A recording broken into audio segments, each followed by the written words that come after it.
For centuries, there has been one force that Russia's military could always count on. A natural ally that has shattered armies, toppled empires, and turned confident invaders into frozen corpses scattered across the endless steppes. This force has many names. Some call it General Frost. Others call it General Mud. But the name that has echoed through military history for generations is General Winter. And for as long as anyone can remember, this mythical general has fought on Russia's side.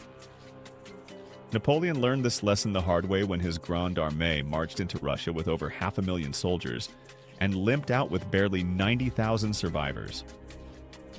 The Nazis discovered the same brutal truth during Operation Barbarossa, when their tanks froze solid just miles from Moscow.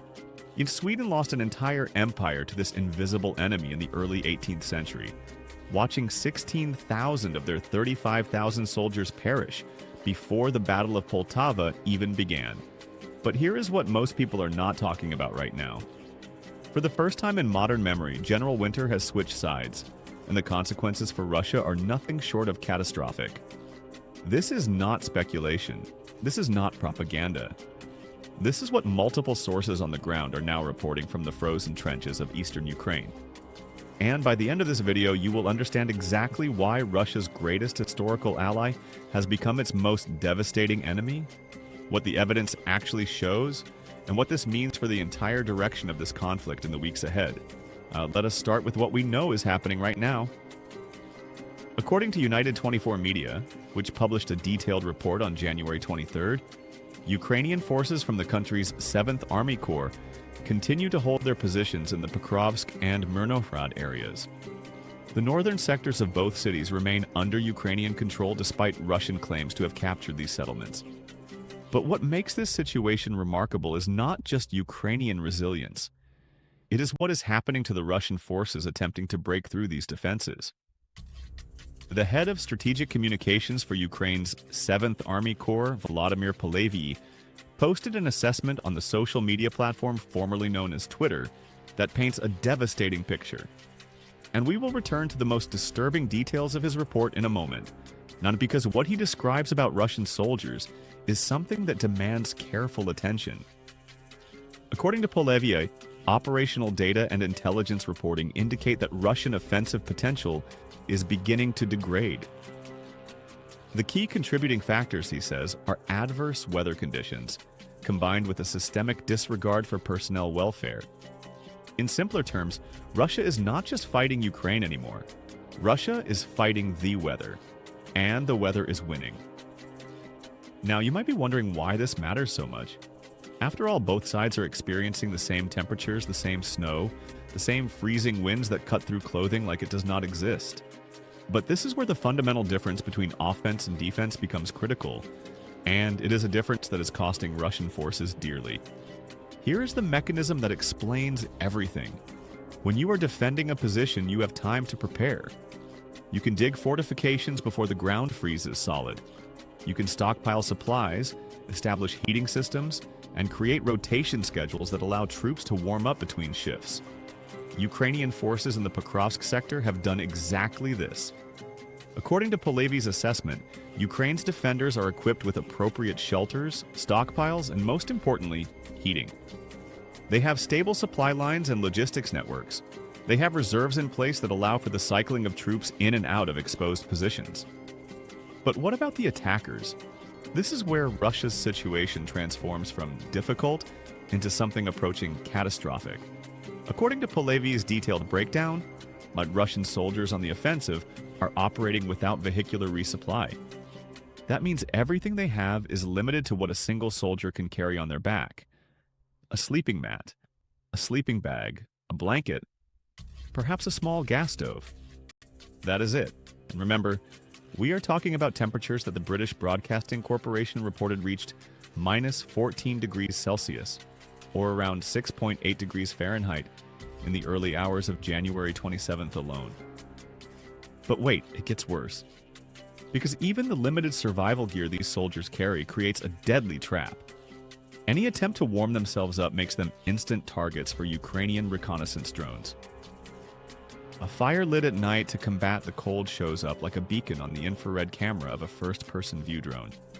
So Russian soldiers face an impossible choice.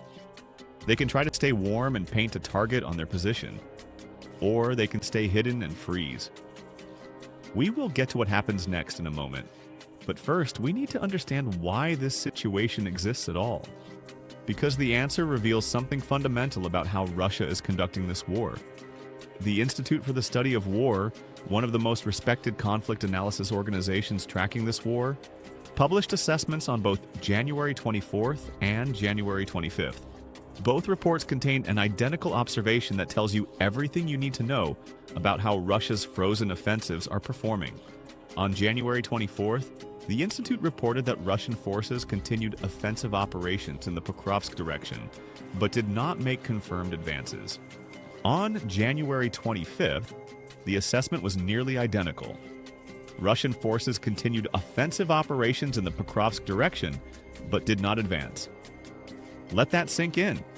Russia is still sending soldiers into these attacks. The offensive operations continue. But the advances have stopped. And while multiple factors contribute to any military stalemate, the timing here is no coincidence. This is happening during the worst of winter conditions. Polovayai himself addresses the historical irony directly. General Winter, he notes, is traditionally portrayed as a force that helps Russia defeat its enemies. Napoleon, Hitler, and allegedly democracy itself. That portrayal has been accurate for centuries. War History Online provides a comprehensive recap of how harsh winter weather has repeatedly come to Russia's aid throughout history. The harsh conditions have broken invasion after invasion, leaving frozen armies scattered across Russian territory.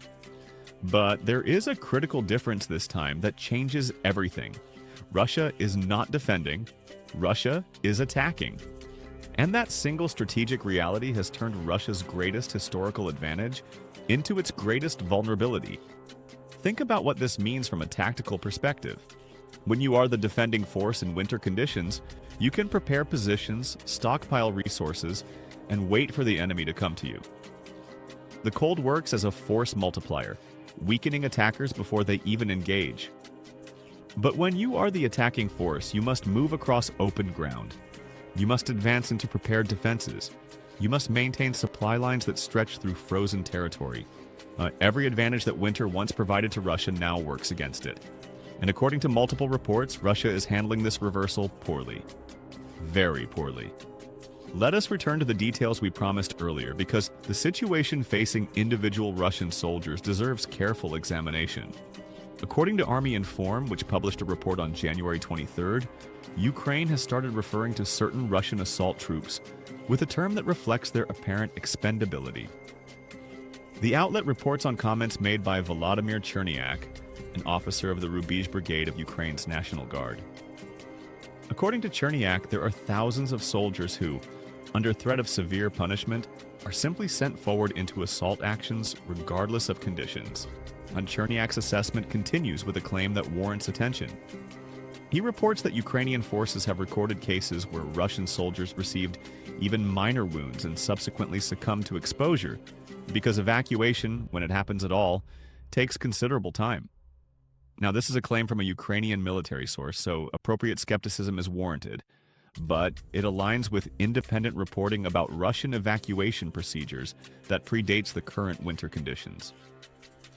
Back in June of last year, the Center for European Policy Analysis cited the comments of a military doctor who spoke to the Transformer Telegram channel. According to that report, Russian soldiers are not even taught basic first aid. On the battlefield, that means they cannot treat themselves or help those who sustain wounds. Furthermore, many who get injured are reportedly left behind in trenches and may wait extended periods for evacuation, assuming help comes at all. This brings us to another piece of evidence that helps explain the current situation. In June of 2024, the Russia outlet Verska reviewed the scientific papers of several dozen doctors who work for Russia's defense ministry. According to their analysis, more than 5% of potentially salvageable soldiers are dying, when they could have otherwise been saved with evacuation and appropriate medical care.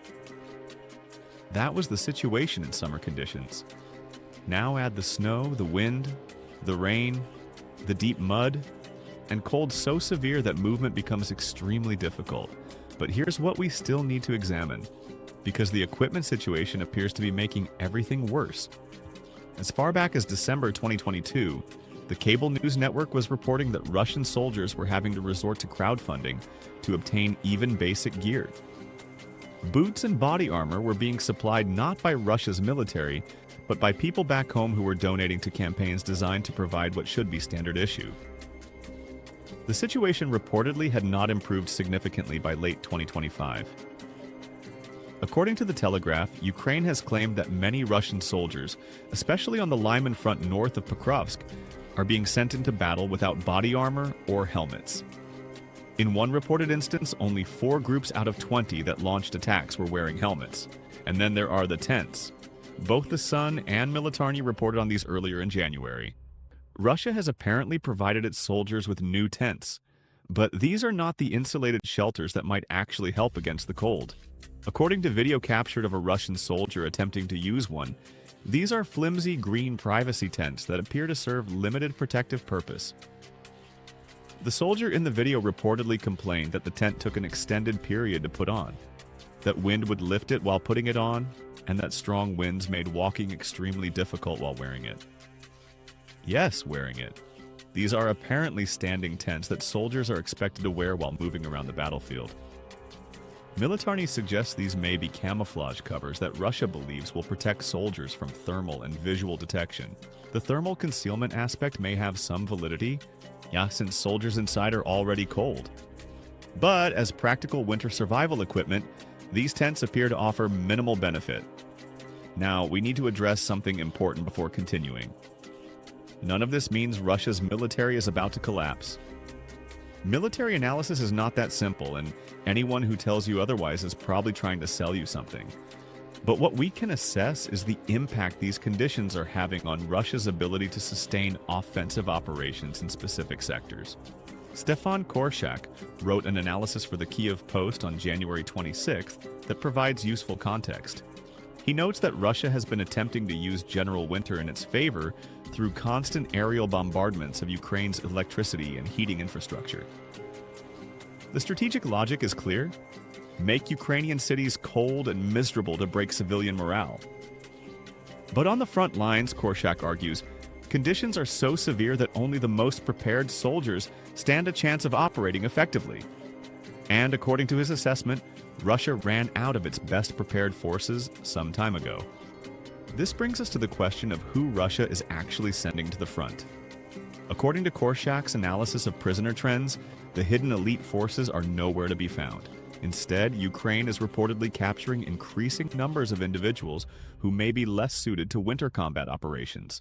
Foreigners tempted by high pay, middle-aged recruits, and in some cases, older individuals who may not be equipped for extreme weather operations. Mediazona, which tracks Russian casualties through obituaries and other public sources, reported on December 30th that the most frequent age of death among confirmed Russian losses falls between 46 and 52 years old. If accurate, this suggests Russia is sending soldiers who may struggle more with the physical demands of winter combat into Ukraine's frozen battlefields. But perhaps the most remarkable detail comes from Defense Express, which reports that Russia has developed a new role for soldiers on the Pokrovsk axis. In at least one documented case, a soldier was sent to a designated position to serve as what is described as a living antenna, carrying communications equipment and standing in place so that Russian drones and communication systems could operate through this human relay. We cannot independently verify this specific claim, but if accurate, it suggests a level of desperation in Russian tactical adaptation that speaks volumes about their current situation. And this brings us to something that deserves more attention. The thermal signature problem? Modern warfare has made heat a double-edged sword in ways that previous generations of soldiers never had to consider. Every source of warmth a soldier might use to survive the cold also broadcasts their position to any drone with an infrared camera. This is not theoretical. This is happening right now across the front lines. Think about what this means in practical terms. A small fire to heat water for food or warm frozen hands becomes a glowing beacon in the thermal spectrum. A running vehicle engine meant to provide shelter and warmth advertises its presence for miles. Even body heat concentrated in a small dugout can be distinguished from the surrounding frozen ground.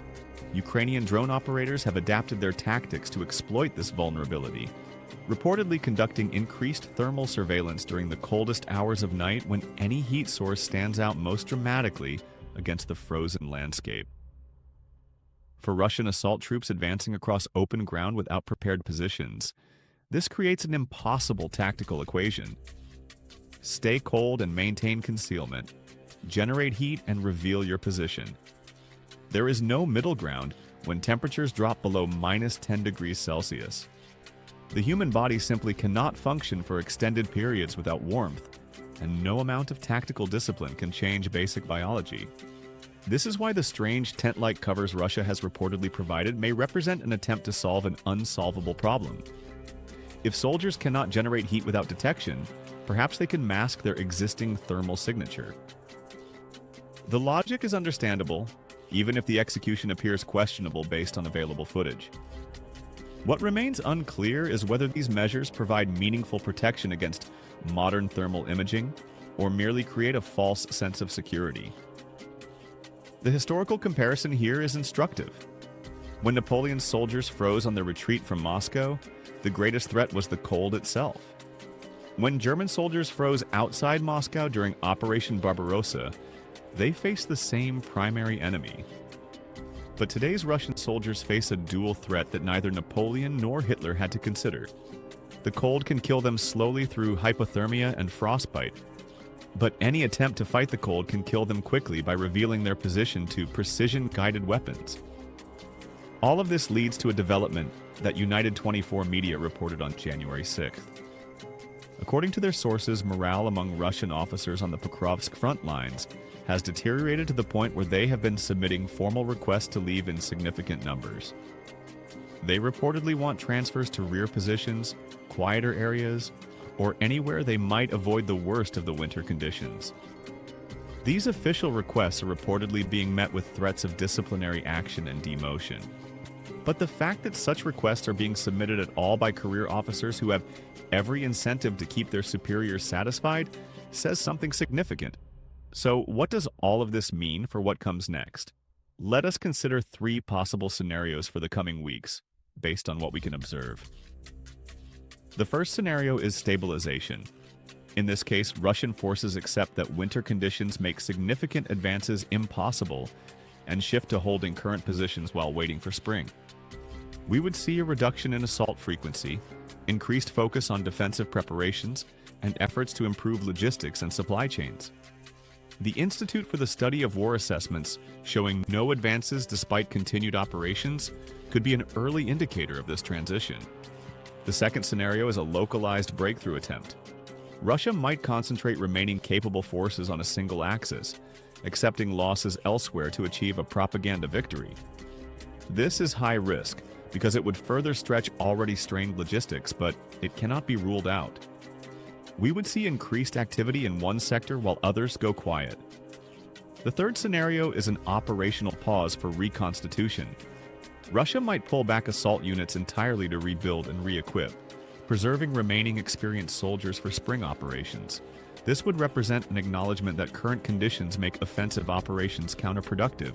We would see significant reduction in ground assaults combined with increased reliance on artillery and drone strikes to maintain pressure. Each scenario has different implications for Ukraine and for the broader trajectory of this conflict. What we can say with reasonable confidence is that the combination of winter conditions, logistics challenges, and apparent disregard for troop welfare is creating significant friction in Russian offensive operations. The evidence from multiple sources suggests Russian forces are struggling in the Pokrovsk sector, specifically, and the pattern of continued operations without confirmed advances supports this assessment. Here is what we know for certain. General Winter has not chosen a side in any mystical sense. Weather does not have preferences, but the fundamental dynamics of offense versus defense in winter conditions have created a situation where the force that historically benefited from Russian winters is now suffering from them. The evidence suggests Russian offensive tempo in key sectors has slowed. The evidence suggests Russian forces are experiencing significant weather-related challenges. The evidence suggests these challenges are compounded by equipment shortages and logistics difficulties. What remains unclear is whether these difficulties represent a temporary setback that Russia can overcome when conditions improve, or whether they indicate deeper structural problems that will persist regardless of weather. Military analysts will be watching closely for indicators in either direction. Three key takeaways emerge from this analysis. First, the historical advantage Russia gained from winter conditions has reversed because Russia is now the attacking force, not the defending force. Second, evidence from multiple sources suggests Russian offensive operations in the Pokrovsk sector are experiencing significant friction, with assessments showing continued operations but no confirmed advances. Third, the combination of weather, logistics, and equipment challenges appears to be creating compounding effects that are difficult for Russian forces to overcome in current conditions. Whether this represents a turning point in the conflict or a temporary difficulty that Russia will adapt to remains to be seen. We will continue monitoring the situation as new information becomes available. What factor do you think matters most here? Is it the weather conditions themselves, the logistics challenges, or the command decisions that put soldiers in these situations? Share your thoughts below. This video is for educational and news commentary purposes only, based on publicly available information. Details may evolve as new reporting emerges.